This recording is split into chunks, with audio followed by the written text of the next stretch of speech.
Assalamualaikum warahmatullahi wabarakatuh. Kembali berjumpa dengan saya, Hetsman Arif dari Forum News Network. Bagaimana liburan Anda? Apakah cukup menyenangkan? Baik Anda yang berhasil lolos mudik ke daerah masing-masing maupun yang tetap bertahan di kota-kota besar seperti Jakarta, Surabaya, dan kota-kota besar lain yang diberlakukan pembatasan untuk mudik ke daerah masing-masing. Tetapi apapun liburan Anda, ini saya sekedar mengingatkan besok hari Senin tanggal 17 Mei 2021 itu waktunya kembali kerja terutama bagi Anda aparatur sipil negara. Ini nggak boleh bolos, sanksinya cukup berat. Dan saran saya sebenarnya Anda tidak perlu mengeluh karena bahwa liburan belum tuntas tapi sudah harus masuk kerja lagi. Karena banyak di antara rekan-rekan kita yang setelah liburan ini bingung dia mau kembali ke kantor, apakah dia masih dapat kembali bekerja. Dan salah satunya atau bukan salah satunya, di antara mereka ada 75 orang pegawai KPK yang dinyatakan non-job karena mereka tidak lulus dalam tes wawasan kebangsaan. Nasib mereka ini setelah mereka diminta di-non-jobkan dan kemudian diminta menyerahkan tanggung jawab masing-masing kepada atasannya itu tidak jelas. Salah satunya adalah seorang staf humas KPK, Tata Khairiyah. Tata Khairiyah ini dia juga dinyatakan tidak lulus tes wawasan kebangsaan. Mengapa saya pilih ini figur Tata Khairiyah ini? Karena figurnya cukup menarik. Ini berkaitan dengan stigma yang selama ini muncul bahwa mereka yang tidak lolos tes wawasan kebangsaan di KPK adalah mereka yang tergabung dalam kelompok-kelompok radikal. Tata Khairiyah ini ternyata menurut pengakuan dari dua orang putri mantan Presiden Abdurrahman Wahid, yakni Alisa dan Anita Wahid, ini adalah aktivis jaringan Gus Durian. Mereka banyak membantu keluarga Gus Dur dalam men-setup jaringan Gus Durian. Dan seperti kita ketahui, Gus Durian ini adalah jaringan yang mempromosikan moderasi dalam kehidupan beragama di Indonesia ini. Jadi kalau prinsipnya mereka moderasi tentu sangat berlebihan atau jauh panggang dari api kalau kemudian mendapat stigma mereka adalah kelompok radikal. Tapi itulah faktanya bahwa Tata Khairiyah adalah salah satu dari mereka yang dinyatakan tidak lulus tes wawasan dan kebangsaan. Di luar Tata Khairiyah ada figur yang ini saya kira paling menarik. Ini dia jabatannya paling tinggi di antara 75 pegawai KPK yang dinyatakan tidak lulus tes wawasan kebangsaan. Dia adalah Heri Muryanto, Deputy Direktur Pengawasan Internal dan Pengaduan Masyarakat. Jadi level dia, posisi dia ini hanya di bawah Ketua KPK dan Wakil Ketua KPK. Jadi ini jabatan karir tertinggi di KPK. Sementara yang lain kan untuk komisioner, untuk pimpinan ketua dan wakil ketua itu dipilih atau itu adalah jabatan politik yang dipilih oleh DPR. Nah, Heri Muryanto ini juga tidak lulus tes wawasan kebangsaan. Fakta-fakta ini menunjukkan bahwa selama ini stigma yang coba dimainkan oleh pimpinan KPK dan juga kelompok Balser tidak kena-mengena. Jadi kalau mereka yang dinonaktifkan itu adalah mereka yang anti Pancasila, kemudian kelompok radikal, fakta membuktikan sebaliknya. Mereka ini adalah kelompok-kelompok yang sangat concern, punya integritas tinggi, dan punya komitmen dalam memberantas korupsi di Indonesia. Karena itu tidak berlebihan kalau kemudian peneliti di ICW, kemudian juga Direktur Pusako atau Pusat Studi Konstitusi di Universitas Andalas Ferry Amsari menyebut bahwa ada misi balas dendam dari Firly Bahuri terhadap karyawan KPK ini. Fakta yang paling telak yaitu tadi, Heri Muryanto pada waktu kasus Firly Bahuri mencuat pada waktu pelanggaran kode etik yang dilakukan oleh Firly Bahuri, dia yang melakukan interogasi terhadap Firly Bahuri. Pada waktu itu Firly Bahuri menjabat sebagai Deputi Penindakan di KPK dan dia diketahui melakukan pertemuan dengan salah seorang pejabat yang sedang diselidiki oleh KPK, yakni Gubernur NTB yang pada waktu itu dijabat oleh Tuan Guru Bajang. KPK sedang menyelidiki kasus dugaan korupsi dalam pembelian saham perusahaan tambang emas Newmont di Nusa Tenggara Barat. Karena itu ketika diketahui bahwa Firly Bahuri melakukan pertemuan dengan Zainul Mahdi atau Tuan Guru Bajang, ini dianggap merupakan pelanggaran kode etik. Apalagi kemudian diketahui bahwa tidak seperti yang disampaikan oleh Firly Bahuri, dia tidak hanya bertemu sekali dan tidak sengaja dalam lapangan tenis. Karena KPK punya banyak bukti bahwa pertemuan itu dilakukan berkali-kali. Tapi pada waktu itu Firly Bahuri lolos, dia berhasil diselamatkan oleh instansi asalnya yakni Mabes Polri. Firly ditarik sebelum keputusan pelanggaran kode etik disampaikan dan dia justru malah dipromosikan oleh Mabes Polri menjadi Kapolda di Sumatera Selatan. Dan seperti kita ketahui, ketika ada proses rekrutmen pimpinan KPK yang baru, Firly mengikuti proses rekrutmen dan oleh DPR dia dipilih menjadi ketua KPK yang baru.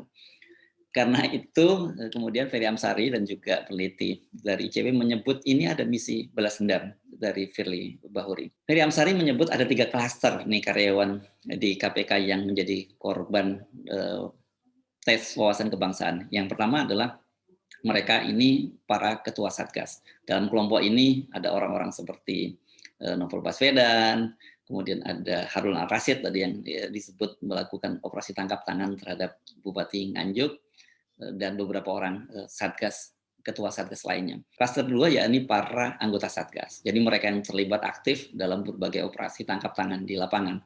Dan klaster yang ketiga adalah mereka yang terlibat dalam merumuskan kebijakan secara internal maupun eksternal dalam pemberantasan korupsi. Jadi kalau kita jadikan satu, ketiga-tiganya ini adalah mereka-mereka karyawan KPK atau pegawai KPK yang punya integritas dan komitmen tinggi dalam pemberantasan korupsi. Mereka-mereka inilah yang disingkirkan. Kalau kita bicara soal karyawan yang punya integritas tinggi, tentu kita tidak bisa lepas dari satu figur yang paling banyak mendapat sorotan, yakni Novel Baswedan. Novel Baswedan adalah salah satu pegawai KPK, salah satu ketua Satgas yang mempertaruhkan reputasinya, bahkan sampai kemudian dia menjadi korban disiram air keras oleh 2 orang polisi yang belakangan dibawa ke pengadilan dan divonis secara ringan. Memang kalau kita lihat sejarahnya, ini konflik antara Novel Baswedan dengan polisi maupun keluarga polisi ini sangat panjang. Novel Baswedan jangan lupa dia ini sendiri adalah seorang anggota kepolisian. Dia lulusan Akademi Kepolisian tahun 1998. Dia kemudian bertugas menjadi Kasat Serse di Polresta Bengkulu. Dan kemudian karena ada kasus penyidikan pencurian dan dianggap dia melanggar kode etik, dia ditempatkan menjadi salah satu penyidik KPK. Integritasnya luar biasa. Dia kita ketahui misalnya pernah terlibat dalam kasus penyidikan cek pelawat yang melibatkan Nunun Nurbaiti, ini istri dari mantan Wakapolri Adang Durjatun. Kasus lain yang membuat gempar yakni pada waktu dia menangani kasus simulator di Kakor Lantas yang melibatkan Kakor Lantas Mabes Polri Irjen Pol Joko Susilo. Dalam kasus inilah pada waktu itu terjadi sejumlah petugas kepolisian mengepung gedung KPK dan akan mencoba menangkap Novel Baswedan. Alasannya adalah kasus pada waktu Novel Baswedan menjadi Kasat Serse di Polres Bengkulu. Tetapi banyak yang mencurigai bahwa kasus itu hanya menjadi semacam dalih saja untuk menyingkirkan Novel Baswedan. Kita ketahui pada waktu itu situasinya sangat tegang. Pada tahun 2012 peristiwanya terjadi. Sejumlah aktivis penggiat korupsi sampai harus membuat barikade hidup di KPK untuk menghalangi para petugas kepolisian menangkap Novel Baswedan. Para pimpinan KPK juga pada waktu itu mempertaruhkan posisinya dan menjadi jaminan atas Novel Baswedan. Ketegangan ini berakhir setelah presiden yang saat itu masih dijabat oleh Susilo Bambang Yudhoyono turun tangan. Kasusnya berakhir begitu saja. Tetapi bagi kepolisian itu belum berakhir. Apalagi kemudian Novel juga masih terus melanjutkan penyidikannya terhadap para petinggi kepolisian. Yang juga sangat menggegerkan adalah kasus melibatkan Komisaris Jenderal Polisi Budi Gunawan yang saat itu menjadi Wakapolri. Gara-gara dia ditetapkan sebagai tersangka oleh KPK, yang pada saat itu kepala Satgasnya adalah Novel Baswedan, pencalonan dia sebagai Kapolri itu menjadi urung. Budi Gunawan memang lolos dari kasus KPK karena dia mengajukan pra-peradilan dan kemudian oleh Pengadilan Negeri Jakarta Selatan kasusnya dimenangkan. Kasusnya dibatalkan, tetapi Presiden Jokowi memutuskan untuk tidak melanjutkan pencalonan dari Budi Gunawan. Ini tentu saja menimbulkan persoalan yang sangat serius, ada semacam dendam lama baik dari Budi Gunawan maupun pimpinan partai yang mengusulkan Budi Gunawan. Pada waktu itu Budi Gunawan itu didukung sepenuhnya oleh Ketua Umum Partai Demokrasi Indonesia Perjuangan Megawati. Jadi wajar kalau Novel Baswedan ini dianggap sebagai salah satu musuh nomor 1 oleh lembaga kepolisian. Banyak sekali kasus-kasusnya yang melibatkan, yang membuat sejumlah petinggi kepolisian ada yang ditahan seperti kasus mantan Kakor Lantas Irjen Pol Joko Susilo maupun batal menjadi Kapolri seperti yang terjadi pada Budi Gunawan. Untung saja kemudian Budi Gunawan berhasil dipromosikan menjadi Kepala Badan Intelijen Negara. Jadi sebuah jabatan yang juga tidak kalah prestisius dibandingkan dengan kepolisian RI. Tapi tetap saja itu kan membekas pada mereka. Belum lagi kasus-kasus yang melibatkan para anggota DPR. Kita ingat juga Novel Baswedan ini menjadi salah satu tim pada waktu menjemput mantan bendahara umum Partai Demokrat Nazarudin yang saat itu melarikan diri ke Kolombia. Anda bisa menyebut banyak kasus lain yang melibatkan anggota DPR dan di situ ada jejak Novel Baswedan. Karena itu Novel Baswedan menjadi public enemy atau menjadi politician enemy, musuh para politisi di Indonesia. Pelemahan KPK yang dimulai dengan revisi Undang-Undang KPK dan kemudian terpilihnya Firly Bahuri ini dinilai sebagai upaya dari pemerintah dan juga para politisi untuk melemahkan bahkan membunuh KPK. Dan dalam kasus dengan Firly Bahuri ini ada kepentingan dari luar dari dalam. Para politisi bekerja dari luar dengan menggolkan revisi undang-undang, bahkan juga melakukan lobby-lobby ke Mahkamah Konstitusi sehingga ketika diajukan judicial review terhadap Mahkamah Konstitusi atas undang-undang atau revisi undang-undang KPK, judicial review itu ditolak oleh Mahkamah Konstitusi. Kemudian Firly bekerja dari dalam. Jadi seperti dikatakan oleh Ferry Amsari, ini merupakan misi balas dendam pribadi Firly Bahuri menyingkirkan 75 orang pegawai KPK yang dianggap punya dosa di masa lalu dan berusaha menjatuhkan hukuman kode etik pada dia. Para karyawan ini juga dituduh oleh Firly sangat aktif menggalang penolakan dan aksi unjuk rasa menolak Firly yang kembali yang terpilih menjadi ketua KPK. Dengan memahami konstelasi tadi kita jadi jelas petanya apa yang terjadi dengan KPK, mengapa kemudian pada waktu itu muncul soal-soal tes wawasan kebangsaan yang aneh-aneh, mulai dari soal kunut, mulai dari soal pertanyaan mengapa tidak menikah, mulai dan berbagai pertanyaan-pertanyaan lain yang tidak masuk akal. Orang seperti Tata Khairiyah, Gus Durian tidak mungkin lah dia tidak bisa membaca kunut. Dan kalau kemudian dia tidak dinyatakan tidak lulus, ini sudah jelas bahwa tes wawasan kebangsaan itu hanya semacam formalitas untuk menyingkirkan mereka. Jadi sekarang clear, ada upaya yang sangat sistematis melumpuhkan KPK. Dari luar dibuat revisi undang-undang yang bekerja para politisi, dilemahkan dengan undang-undang yang baru.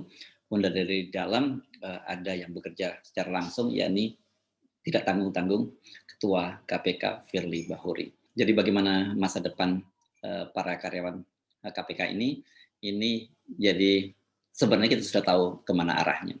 Mereka ini kalau menggunakan terminologi masa lalu, mereka adalah orang-orang yang dapat stempel sebagai ekstrem kanan maupun ekstrem kiri ini. Jadi kelompok-kelompok yang dilarang oleh pemerintah. Kalau kemarin disebut bahwa mereka itu radikal, ini mereka masuk dalam kelompok ekstrem kanan. Tapi kalau melihat nama orang-orangnya ini nggak tepat juga, karena tidak semuanya beragama Islam dan juga tidak masuk dalam kelompok radikal atau biasa disebut di KPK sebagai kelompok Taliban. Bagaimana mungkin seorang non-Muslim atau Gus Durian dia sebagai Taliban? Bagaimana kelanjutan mereka kalau mereka ternyata dinyatakan tidak lulus tes wawasan kebangsaan, kan berarti otomatis mereka juga tidak layak untuk bekerja di instansi lain di luar KPK. Sementara untuk lembaganya sendiri KPK sudah sejak awal kita tidak perlu berharap apapun terhadap KPK. Justru yang menjadi concern kita adalah bagaimana masa depan dan nasib dari 75 orang karyawan KPK atau pegawai KPK yang dinyatakan tidak lulus tes wawasan kebangsaan ini. Saya Herzman Arif, sampai jumpa. Assalamualaikum warahmatullahi wabarakatuh.